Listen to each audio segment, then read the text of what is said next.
یمن کے بادشاہ، یمن کے گورنر ابرہہ نے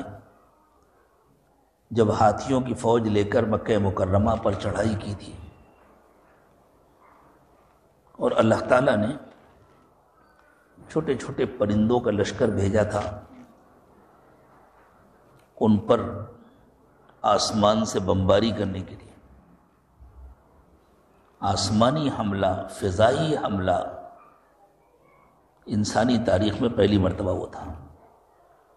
اس سے پہلے انسانوں کو نہیں معلوم تھا کہ اوپر سے بھی کوئی حملہ ہو سکتا ہے۔ چھوٹے چھوٹے پرندے تھے وہ کتنے بڑے تھے یقین سے نہیں کہہ سکتے، چونکہ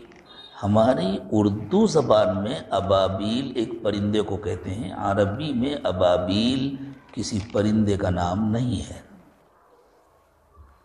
عربی میں ابابیل پرندوں کے جھنڈ کو کہتے ہیں، کوئی بھی پرندوں، وہ بہت ساری چیل ہوں، وہ بہت سارے کوے ہوں، وہ بہت سارے کبوتر ہوں، وہ بہت ساری چڑیا ہوں، جب وہ جھنڈ کی شکل میں آتے ہیں تو ان کو ابابیل کہتے ہیں۔ ہم اردو والے جن پرندوں کو ابابیل کہتے ہیں وہ بھی چونکہ جھنڈ کی شکل میں ہی نکلتے ہیں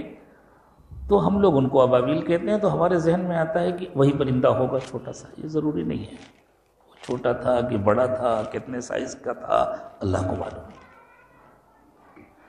وہ پرندوں کے جھنڈ آئے تھے،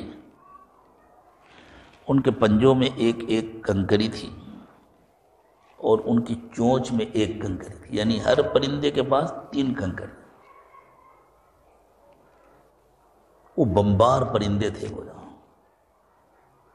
اور بس انہوں نے آ کر اوپر سے وہ کنکریاں چھوڑنی شروع کی تھی،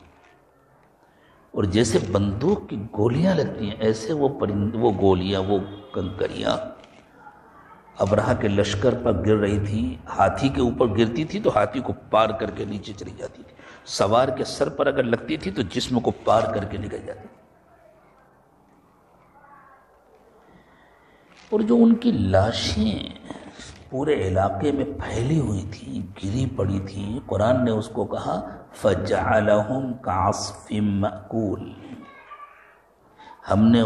اللہ نے ان کو ایسا بنا دیا جیسے کھایا ہوا چارہ کہ